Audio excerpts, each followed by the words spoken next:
Welcome. In today's class, we will discuss about the 5 points which the RBI governor has mentioned about how India could ignite its economy. So, the whole world and India also is facing the crisis of economic slowdown because of the present pandemic. So, the global demand has come down a lot, and because of it there has been many disintegration of supply chain as well, which is overall the world economy is under the phase of looming recession now. So what RBI governor in such point of time is talking, that what kind of 5 points or 5 area which India should focus on at present so that it could take India to the path of economic recovery. So let's see what kind of areas he talked about. So first of all, he talked about the transformation in the favor of agriculture sector. Now India is basically an agrarian country. So most of the people even today in India are included in the agriculture activities. So they are involved in many agricultural activities and its elite sector. And even though the GDP percentage of the agriculture sector has been on like decrease since last 2 decades, but the number of people who are involved in agriculture activities are still huge. So because of it, it's become very important that the focus is put towards the agriculture sector. Then next he talked about the renewable energy. Now renewable energy is going to be a very lucrative industry going forward because we are also going to the phase of Paris Agreement times. Now we have to maintain the 1.5 degrees Celsius of temperature of 2005, a pre-industrial level. So because of it, it's actually very important that we focus on renewable energy. Then he talked about infrastructure. Now for any country when which actually wants to have to show its economic growth, infrastructure is the major engine. So infrastructure is very important to revive any kind of economic growth in an economy.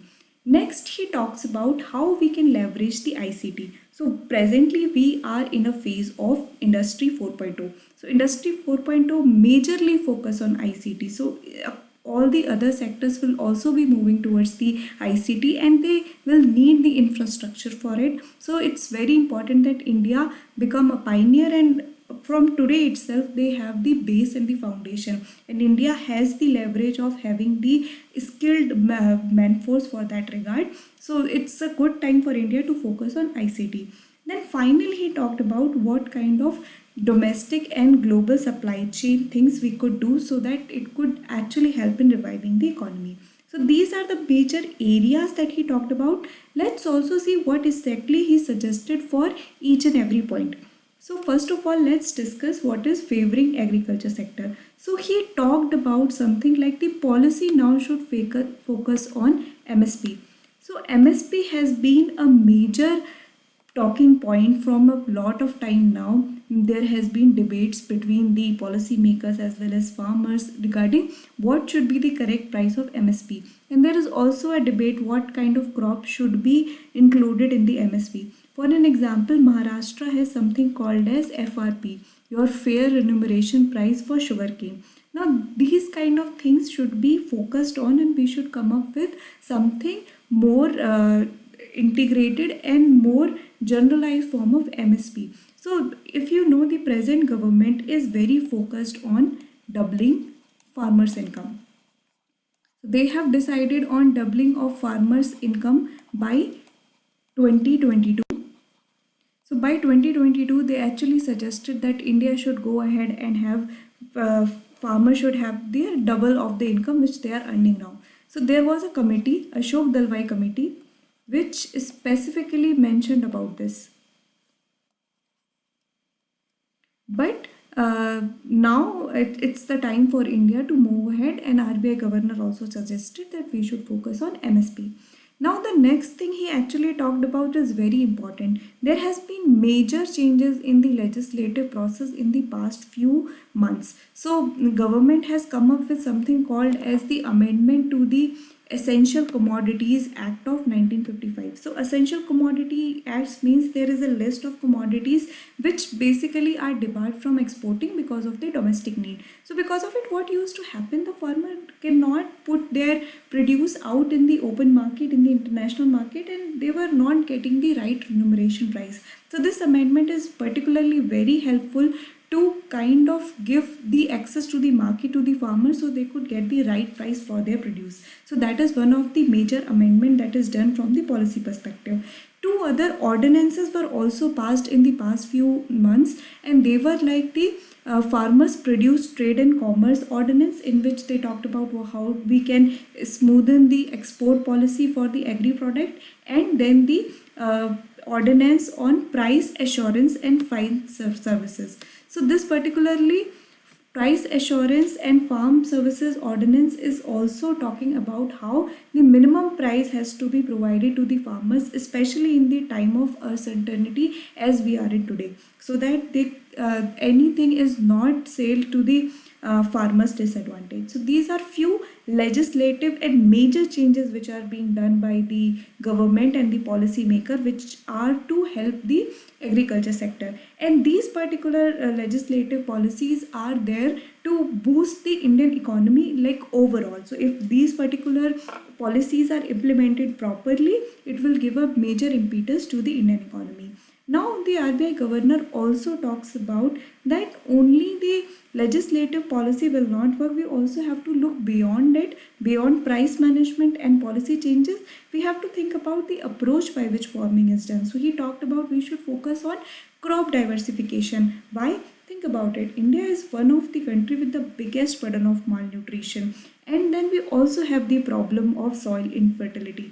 Now these two combined which actually makes that if we are going for hardy crops, if we are going for less water intensive crop, it will actually be ecologically more beneficial, as well as from the health point of view we will be providing them with micronutrients. So RBI governor again lay emphasis that India should focus on crop diversification. Then he mentioned about food processing industry, agriculture exports, and then the private investment. So the private investment should also be more in the sector of agriculture, so that agriculture modernization can take place. So if these points are considered, that could actually help India to revive its economy. So we have already discussed about agriculture sector.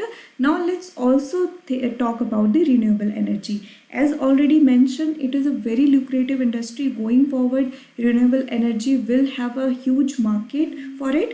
And now let's also see, India has a huge potential towards your solar energy. India is one of the tropical countries where a lot of sunlight is present, so the capacity for it to develop on solar energy is huge. And India is in fact the pioneer of ISA, International Solar Alliance, which was signed along with the Paris Agreement in the Paris with the France collaboration. And from those perspective, now it's become very baffling that even though we have such a potentiality, most of the solar panels have been procured from China so far. So because of the present tension between India and China, it provides a great opportunity for Indian domestic manufacturers to up their game and actually start producing the solar panel. This will not only make India more self-sufficient but also help in overall revival of the economy itself. He also talked about another important factor in terms of that is your India being the net exporter of electricity. So what does it mean? India is producing more electricity and it is able to export it to its neighboring country, which means that now the electricity production could be done from renewable energy means also. So India could actually make more focus towards your tidal energy, geothermal energy, hydroelectric energy, and reduce the basket of thermal electricity production, so that it is not only reviving the economy but also help ecologically. So these are the things which RBI governor mentioned in terms of renewable energy. Now let's talk about how infrastructure could actually help as a growth multiplier. Now if you see, if for constructing even a bridge, a lot of labor is required. So infrastructure as a sector by default is labor intensive. It has huge opportunity for mass employment. In fact, if you see back in the history also, during the time of major unemployment era, what used to kings and feudal lords used to do is like they used to go for the construction. So like the people could be employed and they could be fed. So such was the power of mass employment in the infrastructure sector. So even today, infrastructure could work as a growth multiplier and would help India to revive its economy. what RBI governor specifically has talked about is what is the role of private sector. Now, private sector will play a very important role in using infrastructure for growth revivalment, and a specific investment pipeline project, National Infrastructure Pipeline, has already been discussed in the budget speech of 2020 as well as later in the financial package which was announced by Finance Minister. National Infrastructure Pipeline has been discussed, and the private sector has a specific role to play in it to provide the investment, to provide the fund. Now, when you talk about the public finance and public investment in the infrastructure project, what RBI governor is saying that we again have to go towards the fiscal stimulus.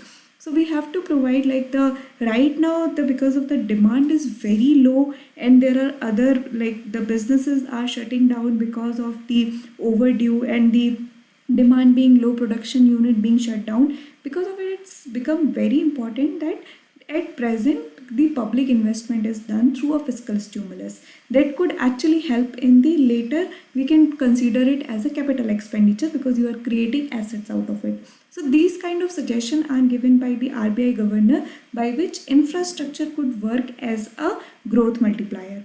Now let's also discuss about the ICT, your information and communication technology.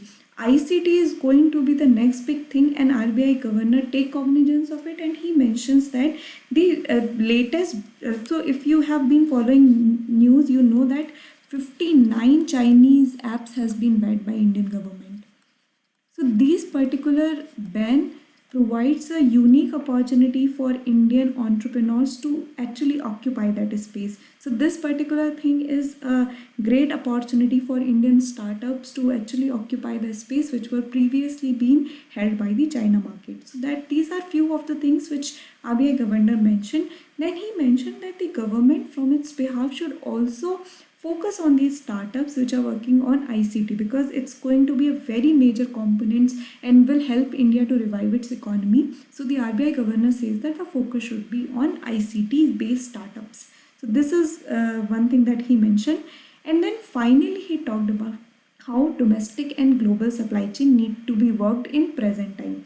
So he mentioned the very specific things which is happening now. There is a global shift. So because of the China, like US and China tension, and China being very secretive, and the way the pandemic has spread throughout the world from China and the way they have handled it, it has all created a kind of resentment against China, and because of it India used to gain a lot. So India will be in a beneficial position because of the shifting supply chain in the present world. So what RBI governor is saying that specifically India should actually leverage now, and India should go for the early completion of its free trade agreement. So free trade agreement will provide India access to free market and low tariff or no tariff and low quota. So these kind of things will eventually help to India to leverage the present situation which pandemic has posed. So he specifically mentioned about the free trade agreement with the European Union, with United Nations and United Kingdom. So these three entities, if we go for the earlier conclusion of our free trade agreement, India is expected to gain a lot from it. And then finally he says that even the private sector has to exponentially invest in the sectors in India. Reason being because the supply chain has been aligned in favor of India now. So more companies will be coming towards India, and the private sector of India should also start investing there for getting higher return on investment. So these are the few things that he mentioned about in terms of domestic and global supply chain. So I hope you have understood this video. We have talked about the 5 major areas and what could be done in those so that the Indian economy could be recovered from the present slowdown. So if you have any doubt, please comment and like this video and share with your friends. Thank you.